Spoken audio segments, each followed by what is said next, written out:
So we've developed quite a bit of a reputation for pushing the boundaries of Hero Forge, which is this amazing online character creator primarily used for making things like D&D miniatures. However, we like to use this online tool to make some crazy things. And today I wanted to see how far we could push fleshy monstrosities. I have this concept for like a Cthulhu gargoyle, so we can sort of thematically work out what the bad guys or the monsters are for the Sisters of the Old Blood, which is one of our factions for our tabletop game that we're making. And I thought, what better way to visualize this than Hero Forge, and Hero Forge is sponsoring the video, so it's time to see what I can do with digital kit bashing. So the time has come for me to sit down and work on Hero Forge, and when starting out, it's important to have a concept. And as I briefly mentioned, the concept for my model is one of the beasties the Sisters of the Old Blood have. So in universe, we're loosely calling them gargoyles, and they are themed after the gargoyles because the Sisters are very themed after the Victorian era, with some Gothic architecture still lingering around. But there's something about these gargoyles that's a bit different. You see,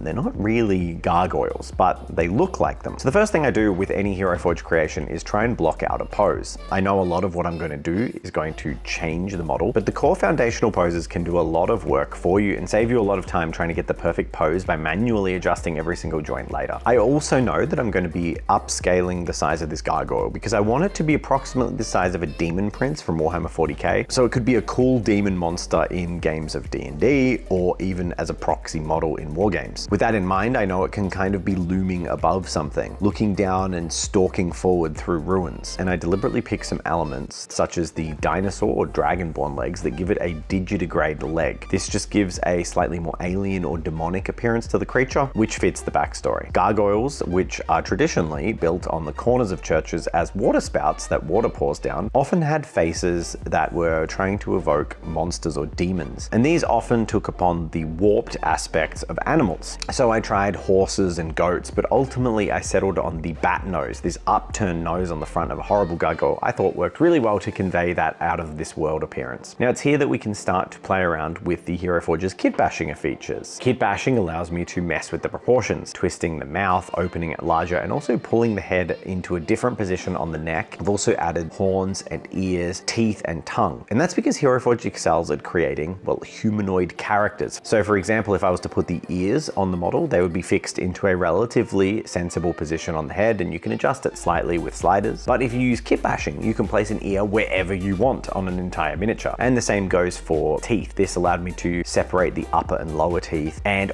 actually oversize them in the mouth, bursting forth and making it look a lot more beastly. This also allows me to manually place the horns in the exact position that I want and ultimately form this kind of twisted, pulled, and really gross looking bat-nosed demon. At this stage, I could start to move around the model and work out what was working for me and what wasn't working for me, as well as trying to envisage where the next steps will be going. But I do grab a few pieces, I play with posing. Am I going to make the toes, the claws more extended and elongated? What kind of wings am I going to use on this model? Is it going to have tentacles hanging out of its crotch? Is it going to have clothes? These are all decisions that I can sort of start to make in my head while I'm blocking out this character. There's a push and pull, but also a really great way to experiment with Hero Forge for a pretty low effort. It's so easy to just drag in a new item and see if it will look good, which makes kit bashing in the program super easy to do. Speaking of, greetings everyone, Dave's Torso here, sliding into frame to talk to you about Hero Forge. While you're seeing the amazing ways we can use Hero Forge, you might be wondering how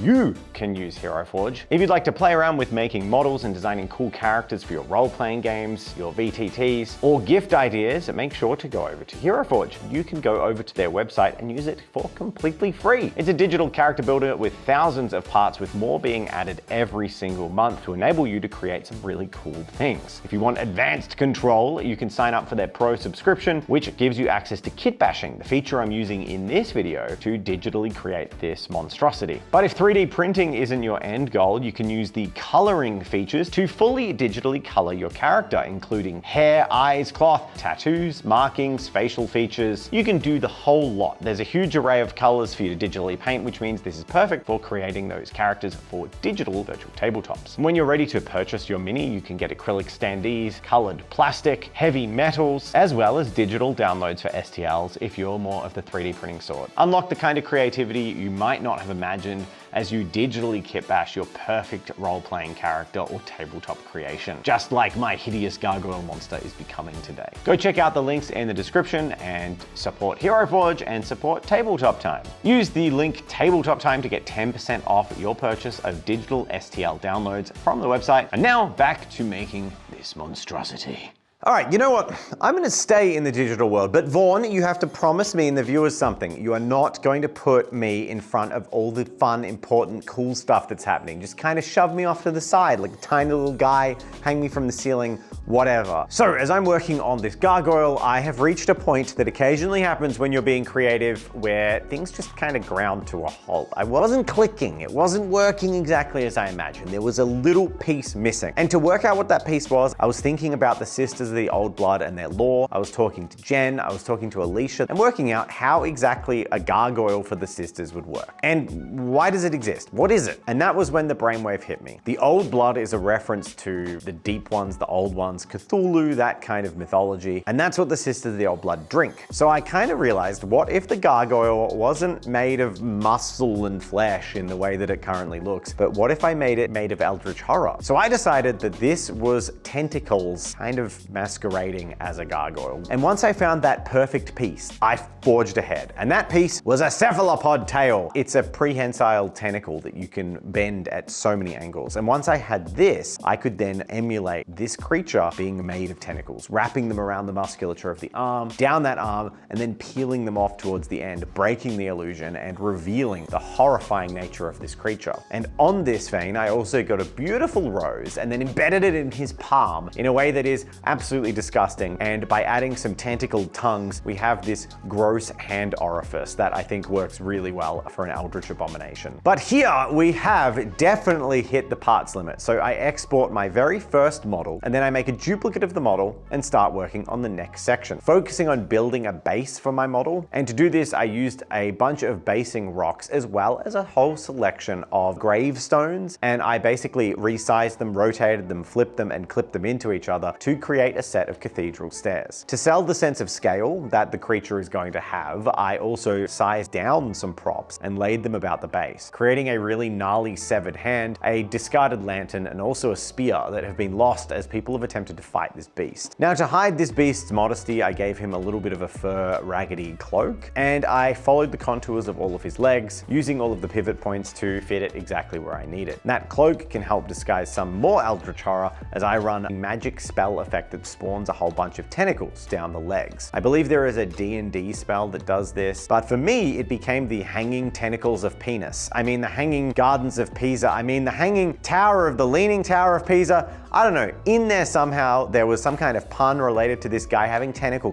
lots of tentacle. And that downstairs mix-up is something you do not want to be stuck at. And unfortunately, it would be at approximately your head height. So don't fight this thing, or you might end up in the undercarriage down there. With this done, that was another kit bashing limit reached, so that means exporting that and moving on to the next section. We have the right arm and the torso of the beast now, and I wanted to do something a little bit different from the left. So the right hand, I decided to build a bit more asymmetry by enlarging it from the forearm down, keeping that musculature, but starting to embed massive horns into the arm. So it's a bit of an oversized, swollen club of a weapon. Also, I quite like adding this cute little beholder backpack into his hand. Outside the context of the original piece, this takes on quite a horrifying aspect as a maw in his other hand. I use the same tentacle spell effect, but mirrored, so I'd get a bit of variety coming out of his chest, hidden behind this old cowl. Now, that old cowl used to be a robe of one who adheres to the practice of the Sisters of the Old Blood. A priest's robe, perhaps, maybe a choir boy's, who knows? But whatever it is, this beast long since tore out of it and gave up any illusion that it was anything other than a beast, a nightmare from below. With that part done, that's another export, and then I can finalize this with some goopy sphincters on the guy's back, just to add some horror and question marks for Murray to paint later. I can't wait to see what he does with them. A little bit more texture all over the model, and then it's time to take it over to Blender. So as I mentioned, we're trying to break Hero Forge. We're doing crazy stuff with Hero Forge, so that means multiple exports, but when you've got these exports to break the parts cap, you got to bring them back together. Now, thankfully, that's super easy. This is going to be like a super quick Blender tutorial. So I import all the pieces, I line them all up so they're sort of overlapping each other perfectly. In Blender, there is a function called a Boolean, and a Boolean can be found in the modifiers menu. All this does is it basically says, if object A is intersecting object B. Everything that's intersecting disappears. It goes away. So we can use this Boolean tool to slice off anything that's going to overlap in a potentially incorrect way, like if the posing slightly shifted on the legs because I was doing the basing. It took me about 5 minutes, and once all of these pieces are Booleaned off, you just grab them all, merge the object. Now here is the important step for those who don't know how to do this. Once you've merged the object, you have created a geometry nightmare. This is not a good idea to print, but what you can do is press Ctrl J, which just joins them, and then you go back into modifiers and you click on the remesh option. This basically takes the volumetric information of the model and then it recreates a mesh in that shape. And you can control the detail of that mesh. I usually go voxel because it's the most accurate, and then just slide that way small so you get a really high detail model. Eventually you'll have a remeshed, clean and printable model. But so the last thing to do is add a decimate modifier, which basically just removes heaps of those polygons and makes the file way smaller. Then you export the STL and print. That sounded hard, but I actually think it's really easy. It's like 3 modifiers and they do all the work for you. So hopefully that helps you create your own meshed modifications. But it's now time for the king of modifying gray resin into beautiful paint jobs to take over this video, and he's going to be printing up this beautiful beastie. So the first thing that sprang into my mind when I thought about painting this monster is that I want to make it really, really creepy. And so the best way to do that is to start with some really dark colors. So I primed the entire model black and then started painting it with deep purples, sinister blues, and some really off greens and yellows. Just get the vibe of something that really doesn't look very healthy. For example, I didn't want to use any human flesh tones in this because that would make it look kind of relatable and in good health. So when I was happy with a bit of a palette, I decided to start with the base. So I'm gonna go with some weird grays by mixing in some blues and greens, sort of getting a bit of an ethereal moonlight look. I've got a nice red patch around the lantern here, and I'm gonna keep that, making sure I don't dry brush the stone colors around it because that's gonna get filled in later. Then I'm gonna start moving around the model, starting with the sort of loincloth here. Again, I want this to be a fairly rank looking material, like it needs a bit of a wash. So I'm gonna start with undertones of greens, layering up with some khakis, and then heading towards ivory at the end. But this is the sort of thing that I'm going to come back to multiple times. Basically, if I think that there's too much attention on this area, I'll tone it down or leave it. And then if it starts getting lost a bit, then I'll put some more definition into some of the fur. Basically, if this hairy skirt was a cooking recipe, it would be add salt to taste. And one way to show that skin is mistreated or a bit dilapidated is to use those vibrant colors right next to it on something else. And so that's what I'm going to use on these tentacles. I'm going to use some really strong bloody reds. That'll make these stand out, make them feel really fleshy, really grotesque, like they're kind of growing out of him, which they seem to be. Thanks, Dave, for this walking nightmare. Then I'll highlight the horns with some grays, giving them a really ashen look. And then I decide that it's time to start sketching in more values onto the skin. I'm going to keep highlighting the skin all the way up to a strong ivory, occasionally mixing in some reds into the lower shadows when I think it needs a bit more nuance and it's a bit flat. Then I'm happy with that. It's time to start highlighting all the areas like the toe scales and the eyes. The eyes are very important. I'll actually make sure that the eyes are really small in terms of the highlight, just a little dab of light. Because 1, sinister glowing eye, very creepy, but 2, the smaller a creature's eye is in comparison to its head, the less intelligence we sort of associate with the creature, therefore making it a bit scarier, considering it's got lawnmowers for hands. The nose and mouth I actually had quite dark, but then I decided that I would actually like to have a bit more of a vibrant face here. Firstly, to make it a bit more fleshy look, make it look like a bat, so I'm going to push it back up to some reds. But also, since I'm going to be painting the lantern on the foot later, I'm going to have that really bright with some reds and oranges. And then if I have a point of interest right on the nose, that also is sharing some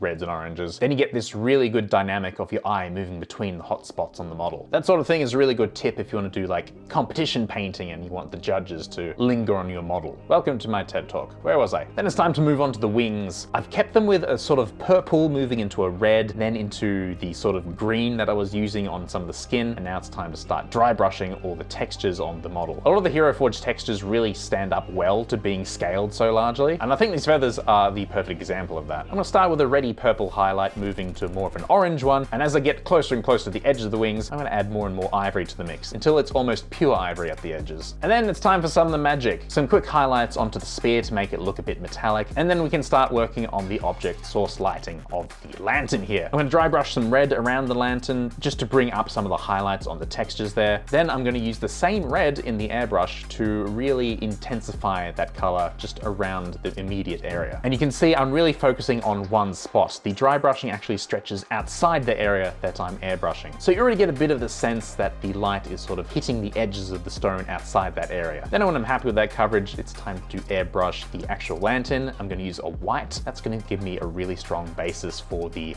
bright yellows and oranges. And now the next step is actually to clean up the lantern a little bit. When you have a really strong light, you're going to have really strong shadows. And that's a really important consideration when you're doing object source lighting. So just around the rim of the lantern, I'm going to place in some really dark reds, including the wireframe around the sort of glass globe of the lantern. And there we go, effect achieved. And to really sell it, I'm just going to push up some of the highlights on some of the areas nearby, including the spear and the trailing edge of the loincloth, which is just above the lantern. In fact, the lantern looks so good with that strong yellow that I'm going to go back to the eyes, which were originally just white, and I'm going to apply a little bit more yellow there. And there we have it. I finished this monster, which at this point, I don't think you could even tell it was done in Hero Forge. Dave's done an amazing job, and with a paint job like this, you can really just blend it so well that, man, it looks great, but I appear to have done too good a job of gluing this wooden block onto the model. All right, I'll be right back. I need to get some tools.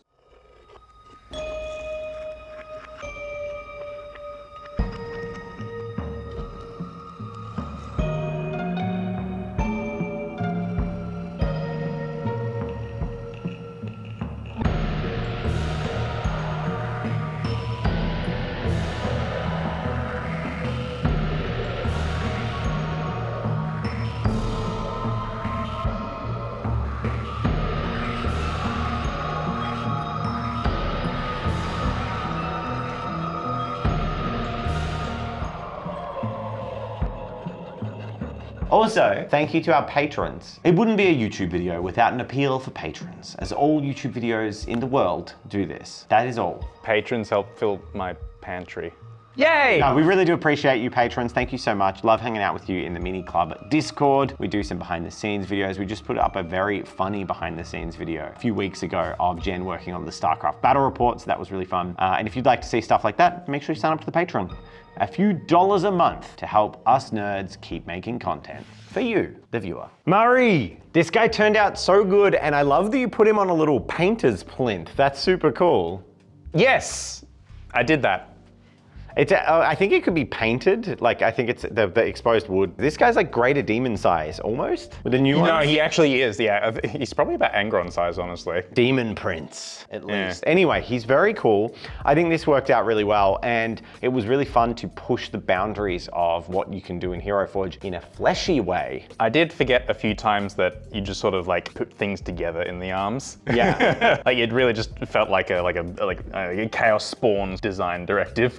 And now that we can visualize what is effectively a Cthulhu monster pretending to be a gargoyle, because it's kind of what it is. It's like, I imagine this guy could just collapse into a pile of worms, and that would just be his natural state. I don't know. Yeah, I can picture that. Yeah, very Bloodborne, very juicy. Thank you so much to Hero Forge for sponsoring the video. And if you would like to try and create something like this, well, we'd love to see it. Chuck them in our Discord. Go over to Hero Forge. It is completely free to try. You can play around with it as much as you want. If you do want to use those kit bashing features, they're available to pro subscribers. And of all the subscriptions out there, if you use it a lot and make a lot of characters, it really is worth getting. So check out Hero Forge, links in the description. Mari, do you have any sage wisdom about painting this thing? Maybe prepare your plinth earlier with less glue. Bye. I don't know what he's talking about.